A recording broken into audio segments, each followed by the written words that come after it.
Russia could cut diplomatic ties with UK, Foreign Ministry to RT. British involvement in Ukrainian terrorist attacks inside Russia can't be ruled out in overall relations. The severing of diplomatic ties with the UK would be an extreme measure, but Moscow could end up taking the step considering London's significant involvement in the Ukraine conflict, the Russian Foreign Ministry has warned. The Wall Street Journal reported last week that UK special forces from the British Army's SAS and SRR regiments and the Navy's SBS units are operating very close to the front lines in Ukraine.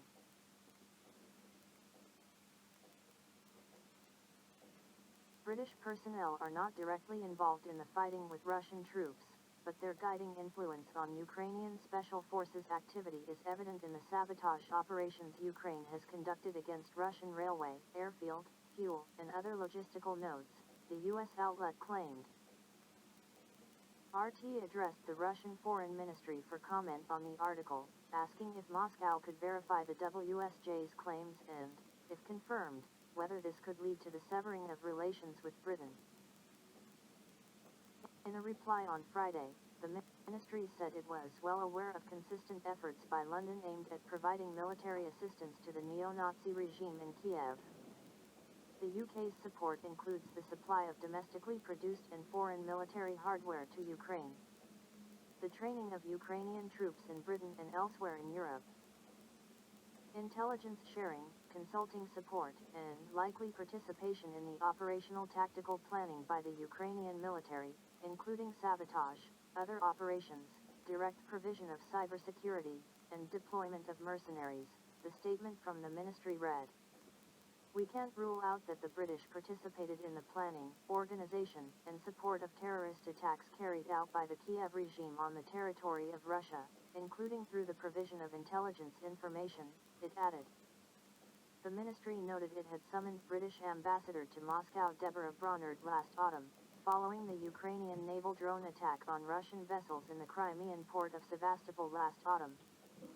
Russian diplomats voiced a strong protest to Brainerd over the active participation of British military specialists in the training and supply of units of Ukraine's Special Operations Forces, including for carrying out sabotage operations at sea, it said. Russia reserves the right to respond to such conduct by the UK at a time and place of its choosing, the ministry added, asserting that all responsibility for the consequences of London's destructive activities rests entirely with the masterminds and perpetrators of those reckless acts.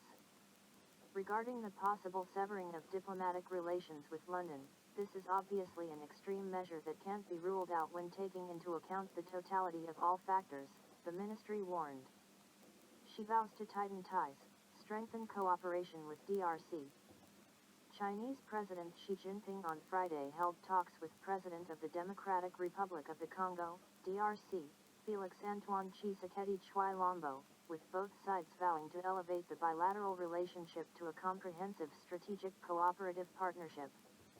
Bilateral cooperation in various fields has yielded fruitful results in recent years, and China has been the DRC's largest trading partner and source of foreign investment for many years in a row, she said.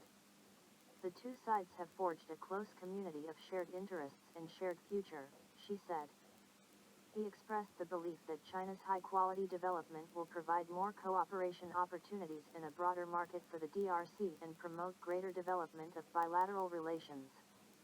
China will, as always, help the DRC in its economic and social development, support its industrialization strategy, strengthen cooperation in energy, mining, agriculture, infrastructure, and manufacturing, and tap the potential of cooperation in the digital economy, education, and health, she said, adding that China is ready to send agricultural technology experts to the DRC.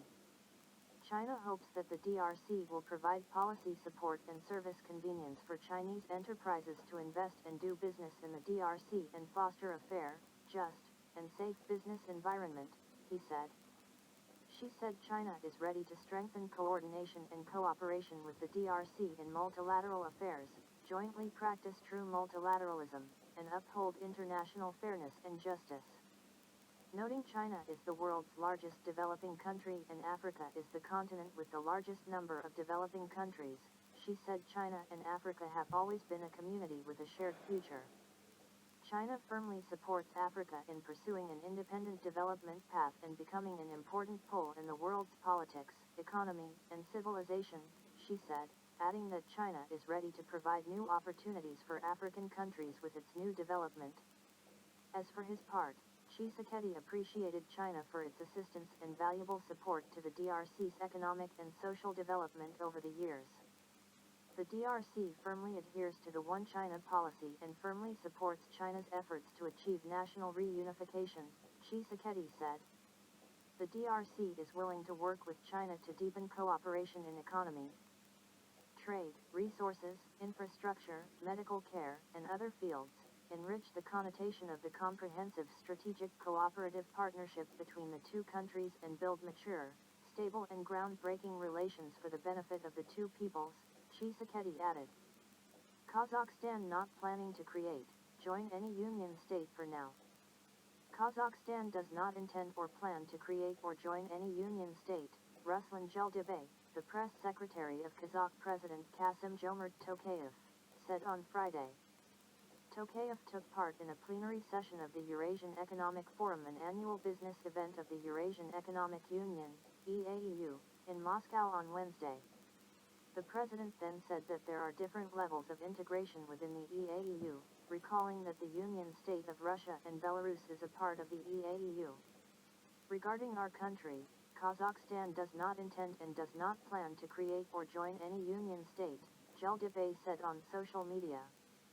The secretary said Russia and Belarus indeed demonstrate a higher and closer level of rapprochement. This is a unique precedent.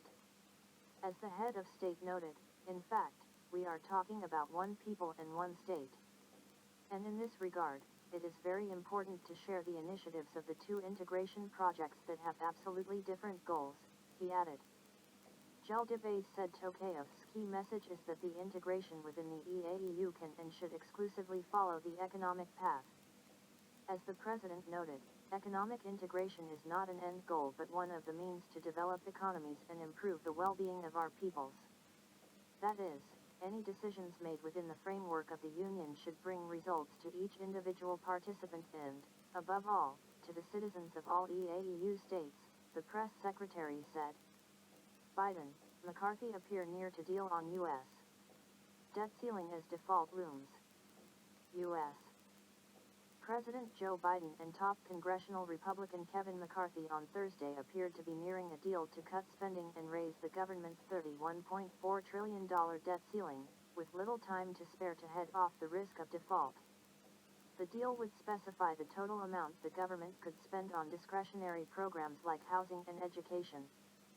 The two sides are now $70 billion apart on a total figure that would be well over $1 trillion. The two sides met virtually on Thursday, the White House said. Representative Garrett Graves, the top Republican negotiator, told reporters on Thursday evening that conversations would continue into the night. Republican negotiators have backed off plans to increase military spending while cutting non-defense spending and instead backed a White House push to treat both budget items more equally. Biden said they still disagreed over where the cuts should fall, noting that I don't believe the whole burden should fall back to middle-class and working-class Americans. Graves told reporters that the White House is refusing to negotiate on work requirements for anti-poverty programs, which he called crazy.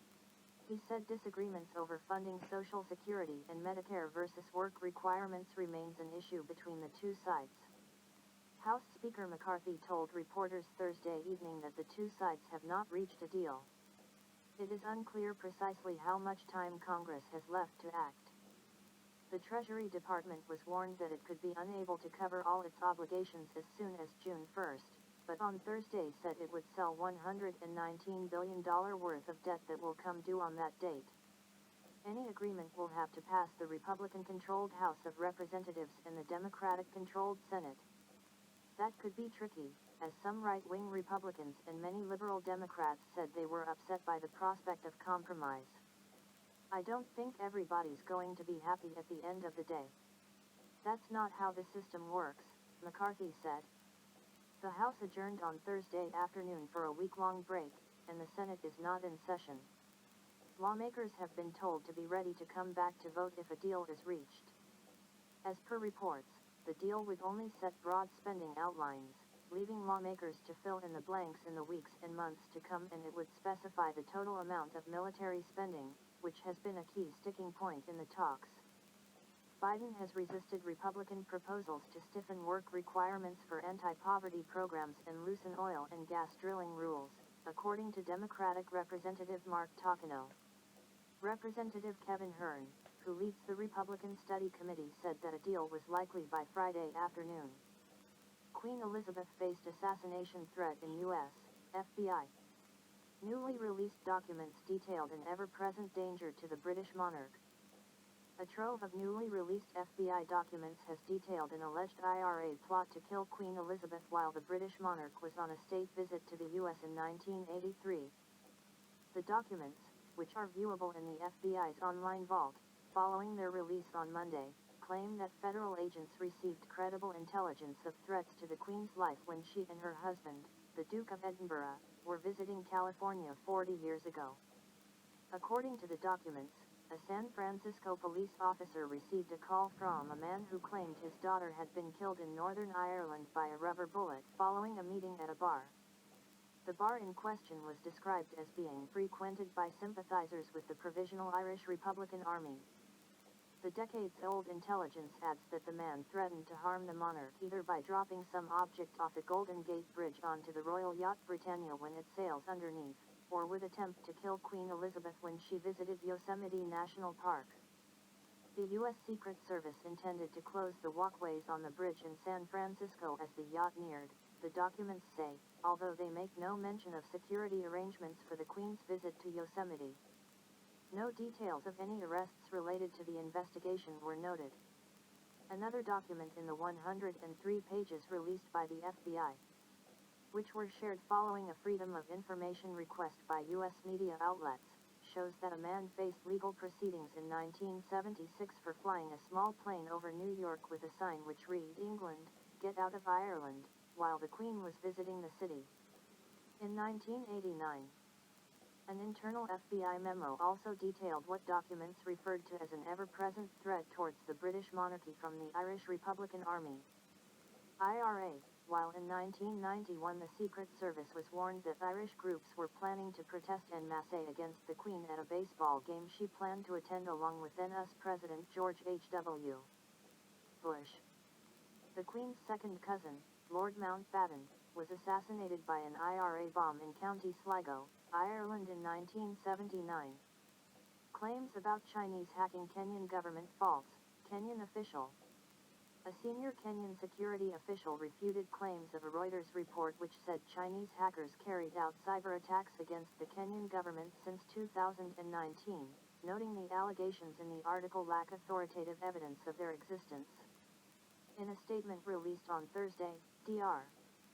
Raymond Omolo, the Principal Secretary for Internal Security and National Administration, said no conclusive verification has been provided by relevant officials from either the Kenyan and Chinese governments in the article, which was initially published on May 23, 2023, and updated the next day. The article should be viewed as sponsored propaganda.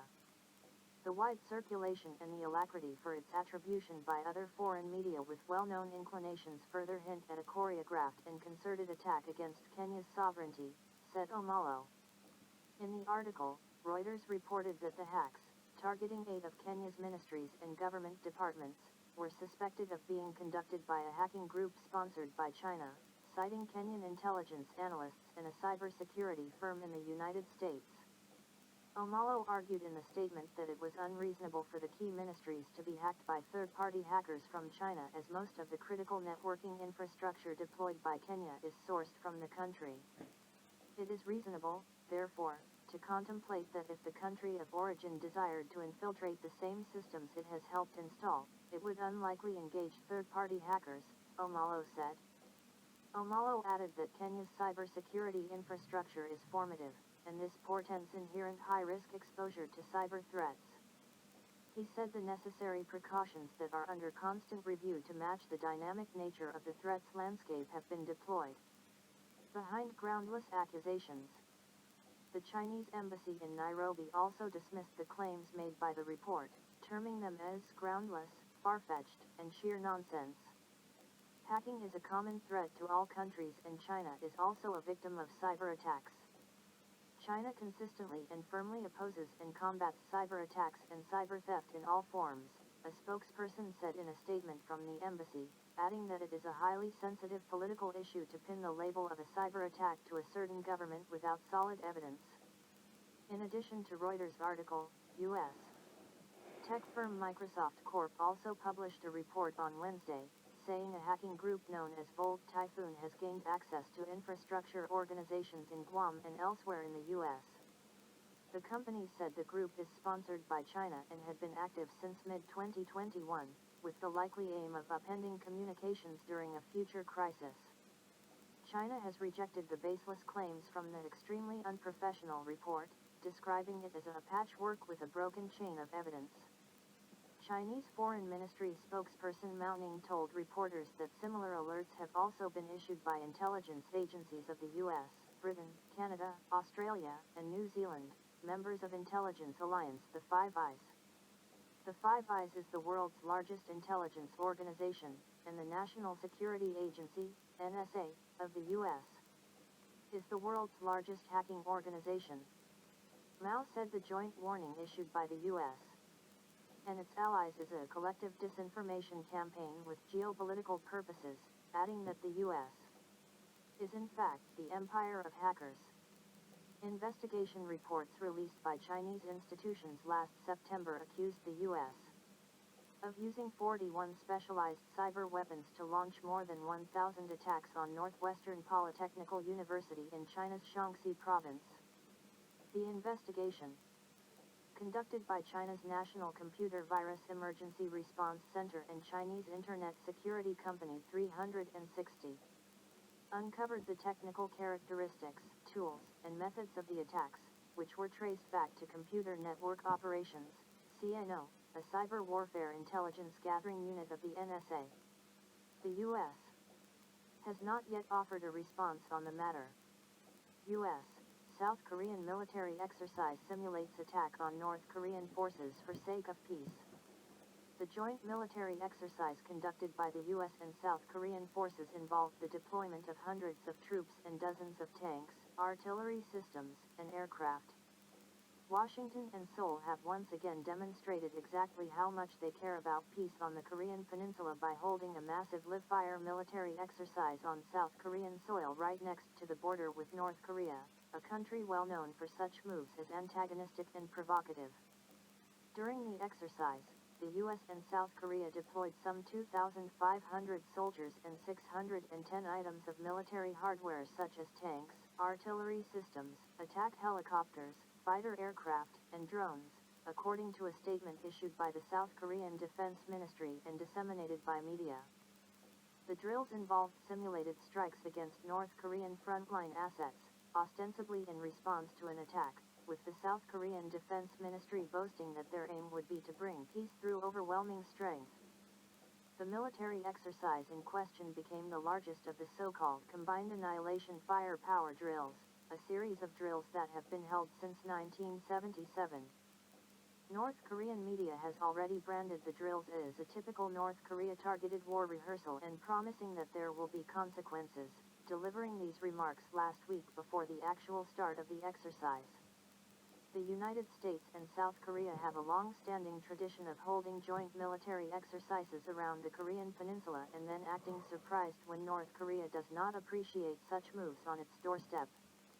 At least one media outlet has already observed that Pyongyang usually reacts to such drills with missile and other weapons tests, apparently suggesting that it will be no different this time. PM urges Australians to be on right side of history on Indigenous Voice. Australia's Prime Minister Anthony Albanese has appealed for people to be on the right side of history in the referendum for an Indigenous voice to Parliament. Friday marked the 6 years since the Uluru Statement from the Heart, a petition that called for the Constitution to be changed to establish the voice, was first unveiled by more than 250 Indigenous delegates. A yes vote at the 2023 referendum is a chance for all of us to take the next step on the journey to reconciliation, Albanese said in a media release on Friday. To be counted, and heard, on the right side of history. Addressing the parliament on Thursday, he defended the Voice proposal from criticism and ruled out change to the word of the referendum, which is expected to be held late in 2023. If successful, the referendum would establish the Voice as a body that would advise the federal parliament on issues relating to Indigenous Australians. Albanese, a strong proponent of the Voice, called for non-Indigenous Australians to imagine they were on the other side of the disparity faced by Aboriginal and Torres Strait Islander peoples. Imagine your brothers and sisters are likely to die a decade younger than the general population. Imagine your daughter is more at risk during childbirth and your grandchild more at risk of infant mortality. Imagine your son statistically more likely to go to jail than university, he said. Imagine all of this, and then imagine that after generations of being sidelined and ignored, you are finally given an opportunity to change it. To be heard. The Prime Minister on Friday said next week the constitutional alteration is expected to pass the House of Representatives, one step closer to a referendum to recognize Aboriginal and Torres Strait Islander peoples through a voice to Parliament in Australia's founding document. South Korea approves Ukraine arms transfer, WSJ. Seoul has claimed the Wall Street Journal report was partly inaccurate but declined to specify further. South Korea has agreed to send hundreds of thousands of artillery shells to Ukraine under a confidential arrangement with the United States, the Wall Street Journal reported. The move would mark an about-face for Seoul, which has been reluctant to authorize lethal aid to Kiev. Under the reported agreement, South Korea will first ship the munitions to the U.S., which will then forward them on to Ukraine, sources told the WSJ on Wednesday. Seoul and the Pentagon have so far declined to confirm the transfer, though both acknowledged ongoing talks on the issue. However, South Korean Defense Ministry spokesman Jeon Hak-yu said there were inaccurate parts in the WSJ report during a press briefing later on Wednesday, though did not specify further. There have been various discussions and requests, and our government will take appropriate measures while comprehensively reviewing the war and humanitarian situation in Ukraine, Jeon said. While South Korea initially announced it would send munitions last November under another behind-the-scenes deal with the U.S., it later got cold feet after the agreement was reported in the media, American officials told the outlet. At the time, Seoul reportedly feared the decision would violate its policy against providing anything beyond non-lethal aid to Ukraine, though officials were also hesitant to deny a request from Washington, a close ally. Since then, the Pentagon has scrambled to meet Ukraine's massive demand for shells, even tapping into US-owned weapons stocks in Israel, Germany, Kuwait, and South Korea to make up for the shortage. The White House has authorized the transfer of more than 2,155mm shells to Kiev since the conflict with Russia escalated last year, exhausting U.S. stockpiles. South Korea's alleged reversal comes after President Yoon Suk-yeol visited the U.S. Capitol last month, where he vowed to support Kiev and take all proper measures in order to uphold the international norms and international law. He gave no indication that Seoul would approve transfers of artillery rounds, however. The journal suggested the supply of deadly munitions by South Korea would allow U.S. officials to put off the provision of American-made cluster bombs, which Ukraine has repeatedly requested throughout the conflict. Human rights groups have criticized the use of such weapons, as they often leave behind undetonated bomblets which pose a hazard to civilians, sometimes even years or decades after a conflict is over. They are banned by more than 110 nations under a 2010 treaty, though the US, Ukraine and Russia are not signatories. UK, US, Australia hold AUKUS first AI military tests, UK Ministry of Defence. The United Kingdom, Australia, and the United States have held military trials of artificial intelligence technology within the AUKUS Cooperation Pact for the first time to track and detect military targets in a representative environment in real time, the UK Ministry of Defence said on Friday. The work saw the initial joint deployment of Australian, UK and US AI-enabled assets in a collaborative swarm to detect and track military targets in a representative environment in real time. Accelerating the development of these technologies will have a massive impact on coalition military capability, the Defence Ministry said in a statement published on the UK government's website. The military tests have been organised by the UK's Defence Science and Technology Laboratory and achieved world firsts, including the live retraining of models in flight and the interchange of AI models between AUKUS nations, the statement read. Autonomy and AI will transform the way defense operates. The strategic environment is rapidly evolving, meaning we must adapt our technologies at pace if we are to maintain our operational advantage. By sharing AI, and the underpinning data to enable it, with one another, Australia, UK, and US militaries can access the best AI, reduce duplication of effort, and ensure interoperability, the document also said. The AUKUS Advanced Capabilities Pillar, also known as Pillar 2, is a trilateral program including different cutting-edge technologies and capabilities to promote security and stability in the Indo-Pacific region, according to the UK's Defence Ministry. AUKUS is a trilateral security pact between Australia, the US and the UK signed in 2021 which envisages the US and the UK supplying, among other things, nuclear-powered submarines to Australia. Serbia urgently moving army to Kosovo frontier, Minister. Belgrade's move was triggered by the latest clashes in the breakaway province of Kosovo. Serbian President Aleksandar Vučić has placed the National Armed Forces on high alert and ordered units to move towards the administrative line dividing the breakaway province of Kosovo from the rest of the country. The move comes following clashes between police and protesters in a majority Serb town in the region on Friday. An urgent movement of forces to the Kosovo border has been ordered, Defense Minister Milos Vučević confirmed in a TV broadcast, adding that it is clear that terror against the Serb community in Kosovo is continuing. Vučević said the security of Serbs in Kosovo and Metohija was being threatened by the region's ethnic Albanian Prime Minister Albin Kurti. He called on citizens to remain as calm as possible and not to fall for provocations. Earlier in the day, Serbs in the town of Zevakin had clashed with police as a newly elected ethnic Albanian mayor prepared to enter his office following local elections. The votes in 4 municipalities had been boycotted by the majority Serb residents who had sought more autonomy and representation and regarded the votes as an attempt to seize the Serbian municipalities by illegitimate representatives. Turnout in the vote on April 23 was a mere 3.47%.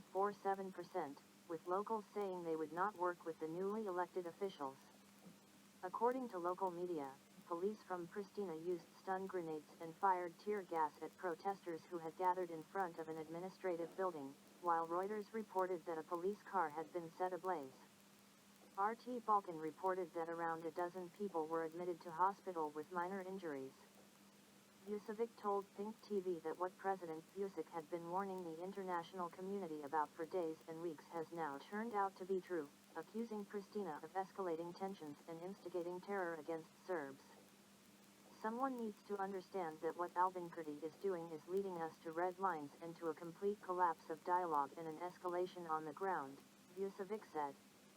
Last Friday, Vučić declared that Serbia's refusal to acquiesce to the West's demands and recognize Kosovo's independence had made his country a target for foreign interference, but that he would never surrender and would never let them make Kosovo independent. Kosovo unilaterally declared independence in 2008 with the support of the US and many of its allies. The breakaway region is not recognized by several countries, including Russia and China, or by Serbia itself. The EU, however, has repeatedly demanded that Belgrade must recognize and normalize relations with Pristina if it wants to become a member of the bloc. Investigators find new evidence in Nord Stream sabotage, Der Spiegel. An email to rent the boat in the pipeline attacks came from Ukraine, according to investigators. Metadata from emails used to rent a yacht suspected of being involved in the explosions that damaged the Nord Stream pipelines transporting natural gas last year implicates Ukrainian nationals, Germany's Der Spiegel newspaper reported on Friday. In March, Der Spiegel claimed a yacht called Andromeda had allegedly been used by a team of divers to sabotage the Nord Stream pipelines. The publication cited the discovery of traces of explosives in the cabin of the vessel and fake identification documents that were used in the hiring of the boat. The outlet's most recent report indicates that metadata from an email sent to inquire about the renting of the yacht leads to Ukraine. The president of a presumed shell company through which the yacht was rented also lives in Kiev. According to German broadcasters NDR and WDR, as well as other media sources in the EU country. Der Spiegel also wrote on Friday that investigators were probing if the attack could have been undertaken by an independent group of Ukrainian commandos or if the sabotage would likely have been authorized by Kiev. The Ukrainian government, meanwhile, has denied all links to the explosions. To date, no group, state body or otherwise, has accepted responsibility for September's explosions, which came soon after Moscow reduced gas supplies to Europe following the implementation of a wave of Western sanctions on Russia over its military operation in Ukraine. In February, the Pulitzer Prize-winning investigative journalist Seymour Hersh detailed in an extensive report evidence he claimed linked Washington to the attacks, which he said were conducted in tandem with figures in Norway. Moscow, which was accused of orchestrating the blasts as a false flag event by some in the West, on Thursday summoned the ambassadors of Germany, Sweden, and Denmark in protest over what the Russian Foreign Ministry called a complete lack of results in an investigation into the source of the blasts. It has been noted that these countries are not interested in establishing the true circumstances of this sabotage, Moscow's Foreign Ministry spokesperson said on Thursday, adding that investigators were delaying their efforts in attempting to conceal the tracks of the true perpetrators. German porn star faces Nazi salute trial. Melanie Mueller claims she was merely trying to excite the audience during a live music performance. German pop singer and former adult film star Melanie Mueller is facing charges from the prosecutor's office in Leipzig after she allegedly repeatedly displayed a Nazi salute during a public performance in the German city last year, local media outlets reported this week. Prosecutors have accused Mueller of performing the salute during a live concert in September after video footage distributed online appeared to show the 34-year-old repeatedly raising her arm in a manner similar to the fascist salute. The footage also purportedly shows members of the audience giving the Hitler salute, with some appearing to be heard shouting Sieg Heil. According to German media outlet RTL News, Mueller was charged on Wednesday for promoting unconstitutional and terrorist organizations. Police searched Mueller's residence in Leipzig last year, Tages Spiegel reported on Wednesday. The public prosecutor will now decide if it will bring formal charges against Mueller. If she is convicted, the entertainer faces a maximum of 3 years in prison. The former adult film star, who has previously performed in X-rated movies under the stage name Scarlett Young, has denied the accusations that have been made against her, and says that she was merely gesturing with her arms in a manner designed to get the audience excited during the event. She has also denied any links to extremist or far-right organizations. In August of last year, Mueller was the subject of criticism after she attended a boxing event held by a group with links to far-right extremism, according to Spiegel. She later explained her attendance by saying she was an enthusiastic boxing fan and that she was invited there to what she assumed was a charity event. It has been illegal to perform a Nazi salute in Germany since shortly after the Second World War. Visitors to the country are periodically arrested by authorities in the country for displaying the fascist gesture. In 2022, 3 English football fans were detained by police in Munich for showing a Nazi salute before a match in the city. Top U.S. general delivers sober take on Ukrainian ambitions. Kiev won't achieve its military objectives in the near term, Joint Chiefs Chair Milley has said. No military solution to the fighting in Ukraine will arise in the near future, Chairman of the U.S. Joint Chiefs of Staff, General Mark Milley, told reporters at the Pentagon on Thursday. Milley spoke alongside Secretary of Defense Lloyd Austin after a virtual meeting of the Ukrainian Defense Contact Group, a collection of Western countries pledging to supply Kiev with weapons, equipment, and ammunition to use against Russia, while insisting they are not a party to the conflict.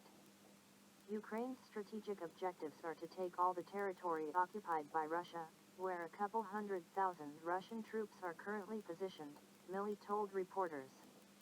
That might be achievable militarily, but probably not in the near term. That means fighting is going to continue. It's gonna be bloody. It's gonna be hard. And at some point both sides will either negotiate a settlement or they will come to a military conclusion, he said. Meanwhile, the U.S. will continue supporting Ukraine. Austin and Milley insisted throughout that Kiev was not losing. They painted the months-long battle for Bakhmut, which Ukraine lost, as a triumph of defense.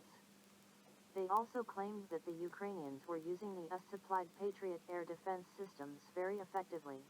The Russian Defense Ministry said it had used Kinzhal hypersonic missiles to destroy a Patriot battery in the Ukrainian capital earlier this month.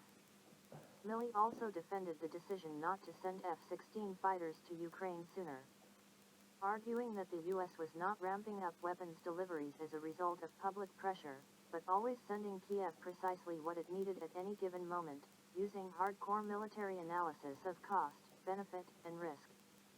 Deploying just 10 F-16 fighters would cost $2 billion, including operations and maintenance, Milley explained, while Russia has over 1,000 modern jets. So the decision was made to supply Kiev with air defenses first, and send the F-16s as a more long-term solution.